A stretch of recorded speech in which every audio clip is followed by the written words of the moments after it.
Right. There's no secret formula. Let's just start there. And again, to Jonathan's point, being flexible is really key. So you want to apply some pretty general principles. So I'm going to start by covering some basic principles that I think are generally applicable, and then go into a few examples of how you would actually apply those principles into an actual day where you're training.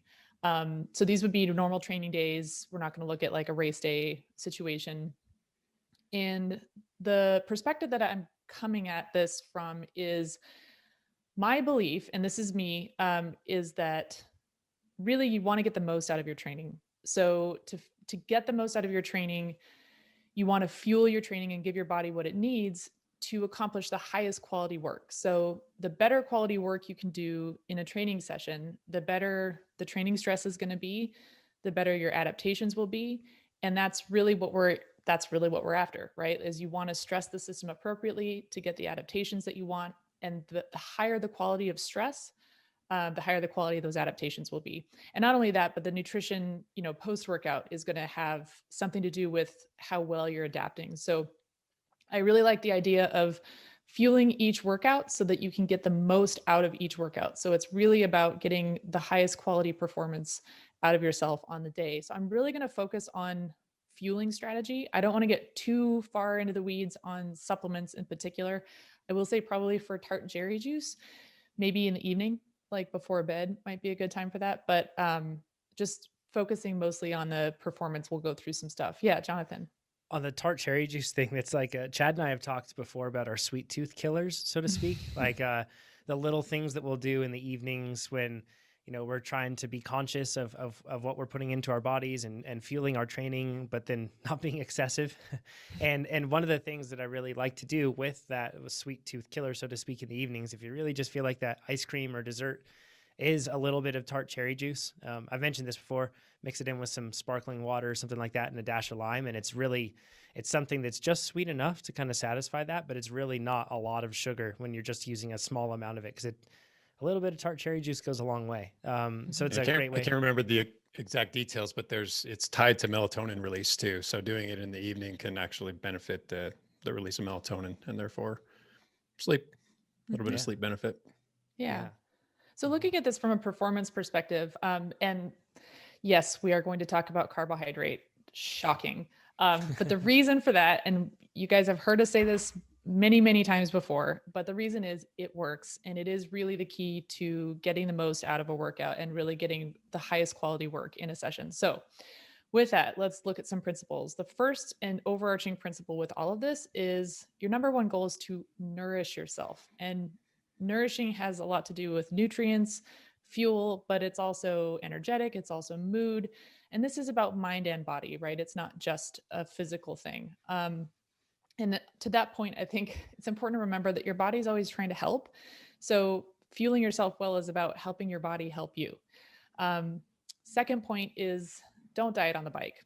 It might seem tempting because it's easy to, you don't have food accessible to you if you don't put stuff in your pockets, but this is not the time to cut calories. This is the time to really fuel the work that you're doing. So fuel your effort with what you eat before, during, and immediately after your ride. And we'll get into that a little bit more. Nutrition is a really good process goal.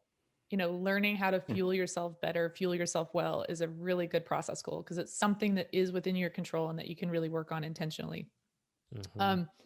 So the third principle I want to talk about is that that fueling, it does need to be mostly carbohydrate. And I'll get into that a little bit more, but before and during is almost exclusively carbohydrate. That's what your body's going to be using for fuel. And then immediately after in that golden window is where you really want to get some carbohydrate and protein. I'll get into the numbers on that. One of the principles I use as a rule of thumb, and again, this is not something you have to do right away, but it's a good process goal, is I kind of add up the calories from carbohydrate before and during the ride. And I aim for those to equal about what I'm going to burn on the ride. And then I'll have a recovery shake separate from that. So I don't use the recovery shake necessarily in trying to cover what I'm burning. It's the before and during that should cover what you're burning. And then the recovery shake is an extra on top of that. And then the recovery shake, I like to go for that 4-to-1 carbohydrate to protein ratio. And that ratio is measured in grams. And then each gram of carbohydrate is 4 kilocalories and versus protein, I think is, I don't quote me on that. I have the math later on. It's a little bit early. I need a little more caffeine. Then the other one is you want to hydrate. So you want to be hydrating off the bike and on the bike. And when you're on the bike, you want to make sure that you're also replacing electrolytes in addition to taking on water.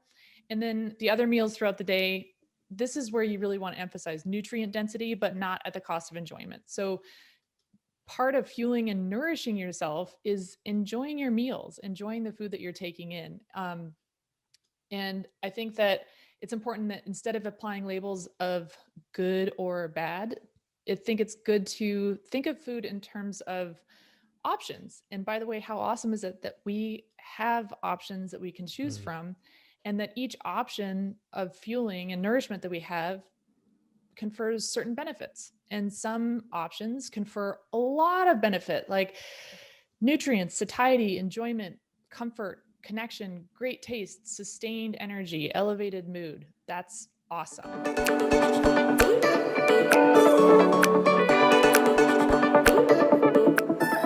I want to talk about absorption because it's different from what we're talking about. But before we get to that, the whole 60 to 90 grams per hour on the bike thing, we've pretty much debunked that.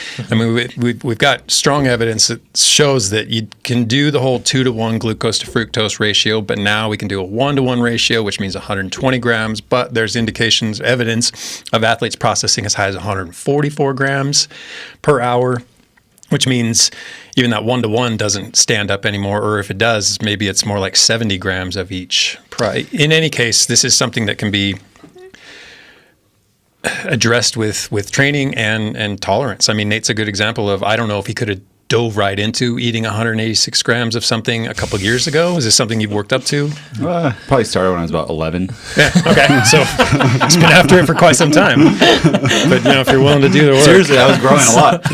In 8th grade, I grew a literal foot during the school year. That's amazing. I was expecting a couple of years ago, I don't know, college maybe, not 11 years old. Fresh out the womb. That's hilarious. And for what it's worth too, N equals 1 on this. I've been able, with a 2-to-1 ratio, been able to take in 110 up to almost 120 without the distress. So you've showed yourself. The constant is it's like individual, and you need to test and train. It's subjective, but not only can we predict what's going to happen, we can also measure what happens. So we got a lot to work with here. Yeah, for sure. Okay, so let's cover some basics. In terms of carbohydrate, especially at least for our discussion, it really falls into 3 broad categories. One is digested by human, so what we actually digested by the microbiota. So what actually makes it all the way through most of the way through the digestive tract and feeds the microbes in our gut, and then that which passes undigested. Okay, all we're going to talk about here is what's digested by us. So what's digested by basically the small intestine. And so when you talk about absorbed, I think you mean utilized, because you're talking about how much gets utilized by the working muscles. Rather, absorption is simply the uptake of the nutrients into the bloodstream. So they're not exactly the same thing, but I'm not trying to split hairs here. I just want to be clear on what we're talking about. So carbohydrate, once it's in the blood, it's glucose at that point. It's gone through, it's been to the liver, it's been kicked out. Either way, it's in the bloodstream now. All but 4 grams has to be cleared. We can't really keep much more than 4 grams in the bloodstream at any one time. And this assumes, we're talking about healthy non-diabetic or, non-pre-diabetic folks, people who with normal blood sugar content and normal insulin sensitivity. So past that, carbohydrate basically has 3 destinations. It's either the liver, the muscle, or the fat. So if it goes into the liver, it's either converted into glucose, kicked out in the bloodstream and used where it's needed, or it's packed away as glycogen, largely to fuel the brain, the nervous system. With the muscles, kind of the same scenario. Either the glucose is put to use because the muscle's working, or it's packaged away as glycogen for later use. And then with fat, it's just packaged as triglycerides and stored for later use.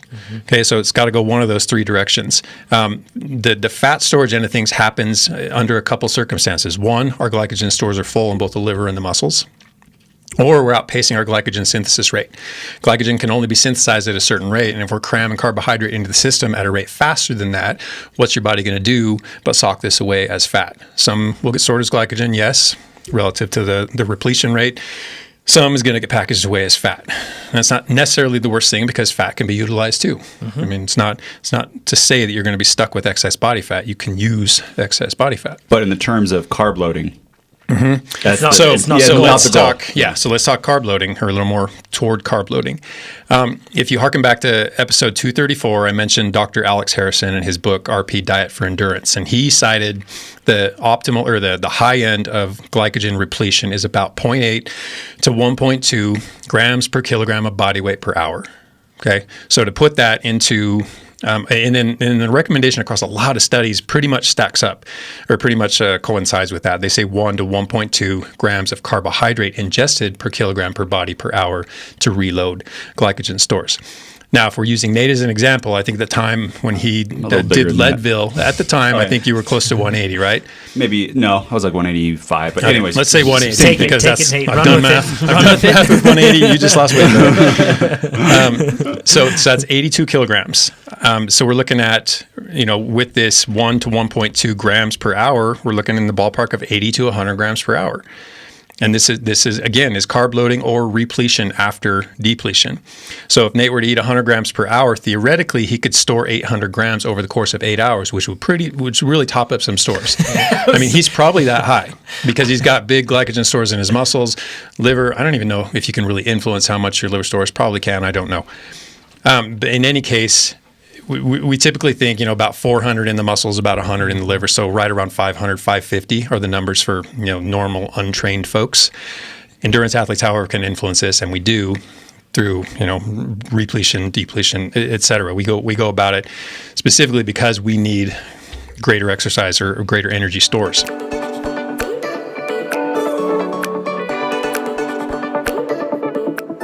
I have two bits. First and foremost, understand that you're pursuing a new or at least a different lifestyle. Mm-hmm. So this isn't something you can do short term, stop doing it, and expect to just magically have everything level off. Yeah, exactly. It doesn't work that way. So everything you're changing now is going to be a change you're going to carry into pretty much every day of your life from this point forward. Mm-hmm. So just recognize you're changing things. This isn't temporary. And then secondly, be patient. This is not going to happen fast. You've already alluded to the fact that you got a good handle on that.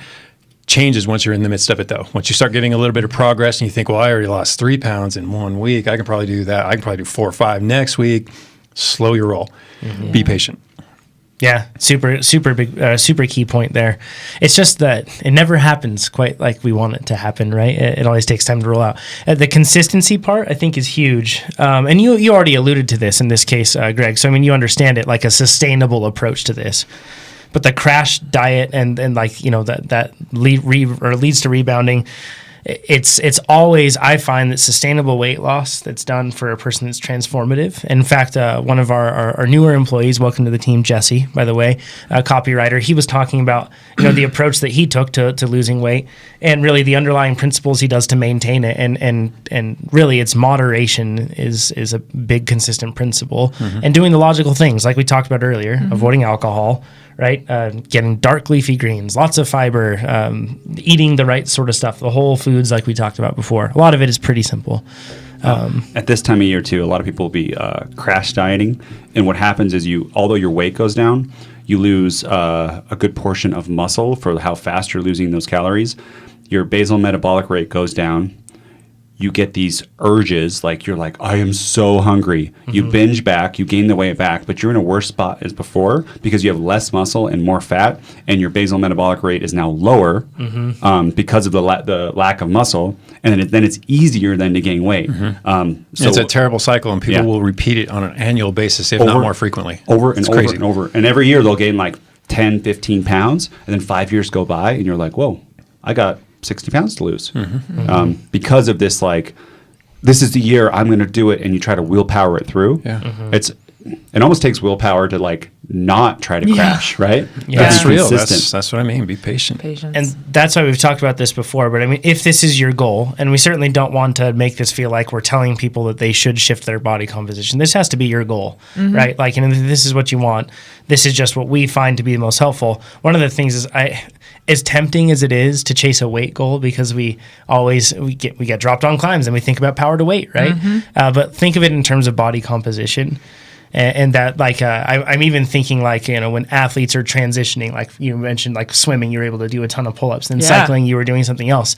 I bet your body composition shifted. That's like how it works, right? It happens, and that should be something that you keep track of rather than just an overall number. It's going to be probably a healthier approach for somebody, especially if you're chasing performance. I like what Amber says, and this is how I did last year. My body composition was great. My performance went up. I fuel my workouts, focus on high quality food, train a bunch, and my body will figure out what's the best shape and look for me. Totally does. And it just, I don't look like some of the guys in the Tour de France. Sure. But I performed really well, and my body fat's at a spot. I got abs. That's good. Right? But I don't have veins in my quads, and that's okay. Yeah. I think if I would have focused the whole year only on body composition, and there's a point where, yes, you're overweight and it's unhealthy, you need to lose that and maybe focus on that. But once you get to a point where you're kind of like most of the peloton, you don't need to be the roadmap of veins in your quads. Like some people are. And I think a lot of that too is just genetics. They're just naturally vascular. Fitness doesn't have a look. Like in terms of what your own fitness, what it should be, right? Or body composition. It doesn't have a look.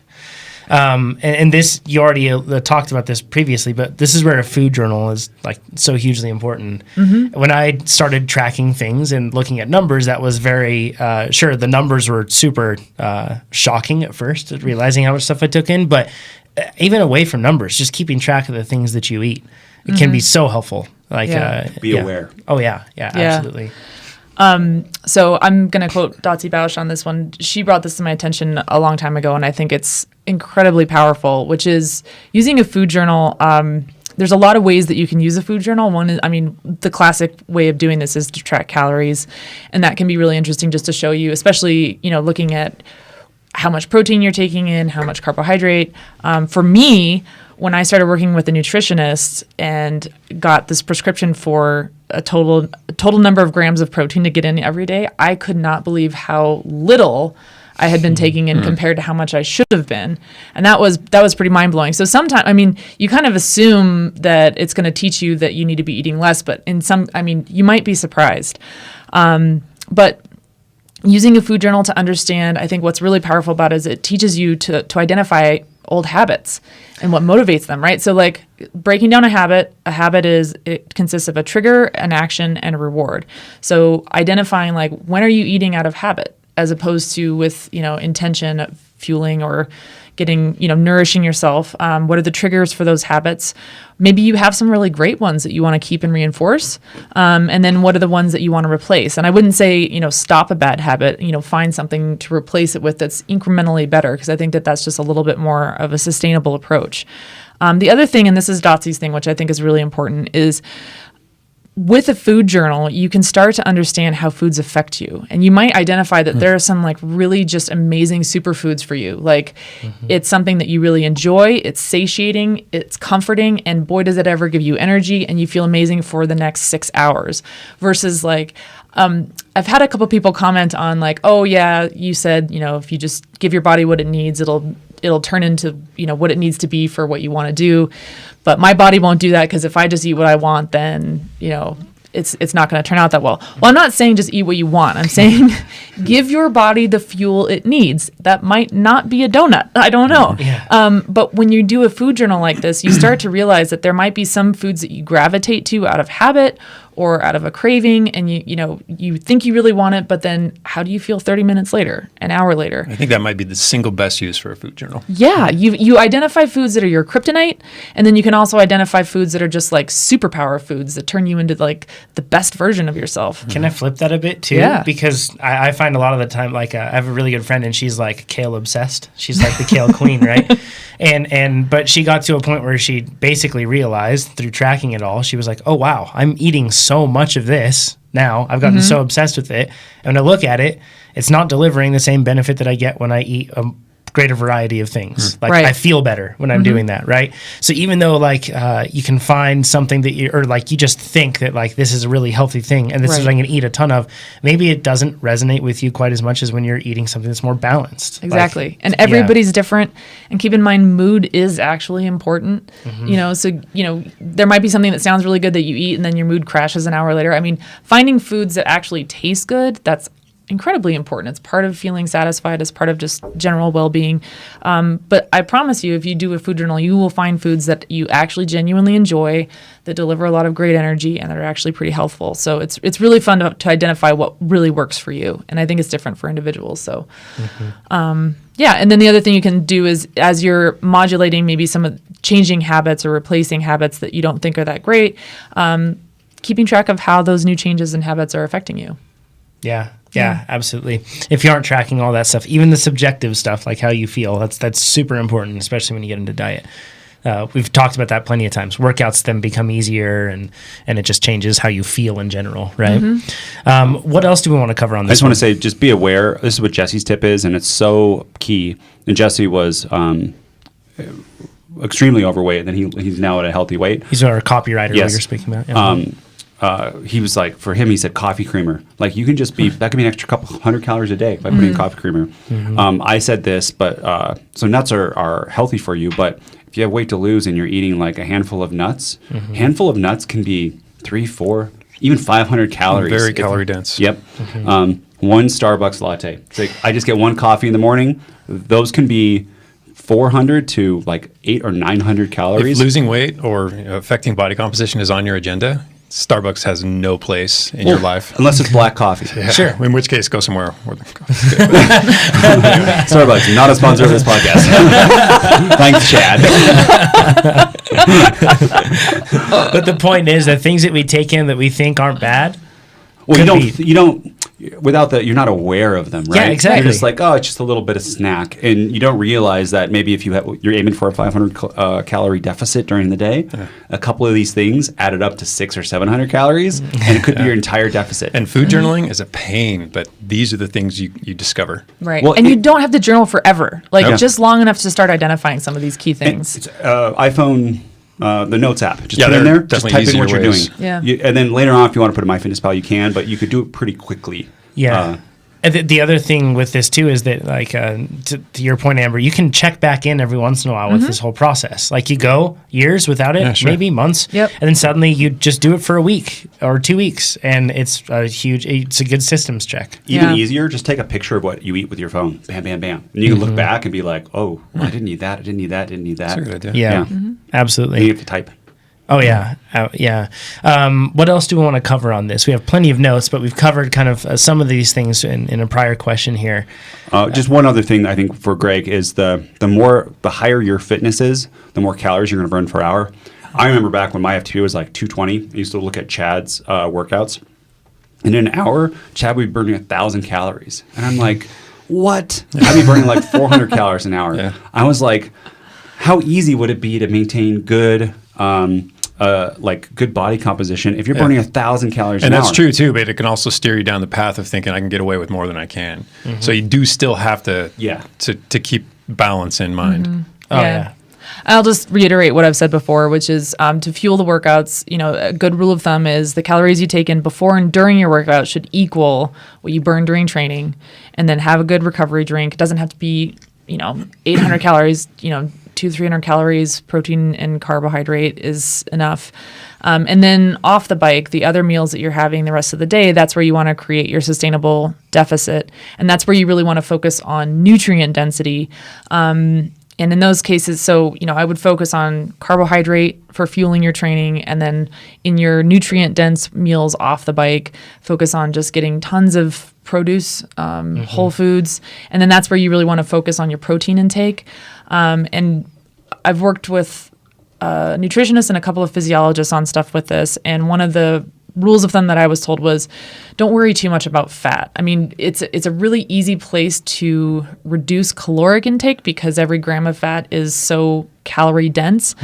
But we need fat. We do. So if you're really focused on fueling your training and you're getting really good quality food in the meals off the bike and you're still getting around maybe a 500 calorie deficit on the day, don't worry so much about the fat. Just eat whatever fat is incidental to your protein intake and to your produce intake. Fat's really important for brains. So if you're eating like the healthier foods, it becomes like you get the right amount. If you're eating the fried foods, then it can easily get to be, if you're going to McDonald's, it's easy to have too much fat. But if Right. you're eating like salmon and salads with olive oil and stuff, Right. unless you're doing like a cup of olive oil, it just naturally happens. Right. Like if you're just putting some olive oil on a salad to taste, chances are it's going to be a good amount. Yeah. And then just, I guess with respect to getting the ball rolling, there's a motivating kind of food fitness cycle that takes shape after a little while. And it's as your fitness improves, you find yourself making better dietary choices. Yeah. And as your dietary choices improve, you find your fitness going up. So the two kind of feed off one another. So really, if you can just kind of ride out that initial period and get through that, maybe a sticking point you've encountered a number of times, just get to that point where you have a little momentum in one of those two areas and they start feeding off each other. You gain momentum in both those areas and you're rolling. Cool thing is you just start to feel better. And then all of a sudden you realize that you really want to do the things that you make you feel better. Yeah. It becomes easier. Yeah.